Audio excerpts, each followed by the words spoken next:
Now, I hope everyone watched The Bachelorette last night because we are doing a recap right now. So watch out for the spoilers because they are coming. And joining me for all the spoilers and recap is the host of the podcast, Two Bros and a Rose, Brandon Smith. Hey, Brandon. Good morning. So last night we had hometowns. I still can't believe that I'm so invested in this show.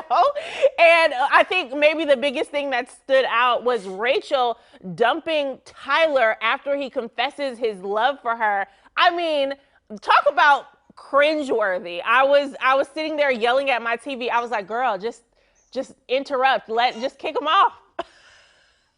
I mean, Ashley, what type of woman is this that has a man bring her home to his hometown, meets all his boys and people he knew from back home, have grandma, mom, the dog all waiting for them back at home, and for what? For nothing. It was wild, right? I don't think, I mean, at least in my time of watching, I haven't seen anything like that. And my man Tyler, he didn't deserve to go out like that at all. He didn't. I don't think anyone deserves to go out like that. I mean, he was so crushed. And look, I think this show is very entertaining and funny, and people who go on this show kind of know what they're getting into. But I did find myself just so heartbroken over Tyler confessing his love. So that was a standout moment, a standout moment. But Tino's parents ripped into Rachel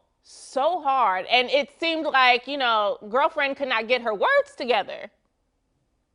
Yeah, I mean, so this is tough, right? So, everyone that watches the show, kind of understands this process. And, as goofy as it sounds, kind of being engaged within what, 3 months, I believe, we just kind of roll with it. But then when I would assume Gino's dad doesn't really know too much about this and thinks this is all kind of just silly. And, so he's working off of that context, right? Was he a little heavy handed? Yeah, probably his delivery could have been a little bit better, but I guess I can kind of understand where, he's just not here for this nonsense of this show.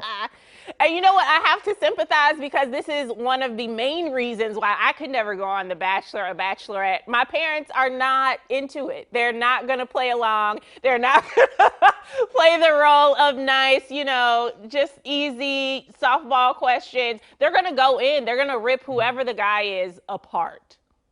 It's funny because if you remember back to when Rachel was on Clayton's season, Rachel's dad was kind of, a little frumpy with his interaction with Clayton. So, what comes around goes around, I guess. I totally agree. Now, who do you think that Gabby and Rachel will end up with, when it's all said and done? Because now that we are dwindling down, I'm thinking that Rachel is going to be with Tino, but I'm still up in the air about Gabby.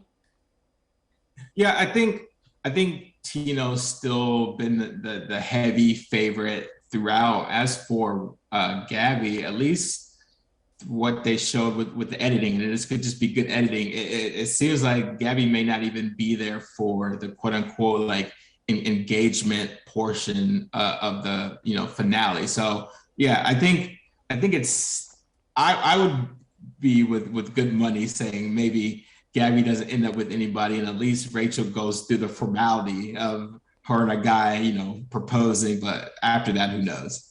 I totally agree with that. It's going to be very interesting, and we have already covered that whoever is editing this show needs a raise because they they continue to draw us in, and I cannot wait for next week. The men tell all. It's going to be very interesting, especially because I feel like the men were more cliquish and really not as competitive in this season. I mean, that always can get very, very interesting. And yeah, the guys are going to be broy with each other. I'm interested to see what happens with Nate. And Yes. then now I forget our guy from last week that I the can't quote wait for unquote Nate to get there. COVID thing. Yeah, the COVID Nate, guy that left, and that kind of was kind of quirky. So I want to see if they address that as well. yes, Nate is going to get there and just get torn to shreds. I cannot wait. Brandon, thank you so much for being here. Guys, we will see Brandon next week because this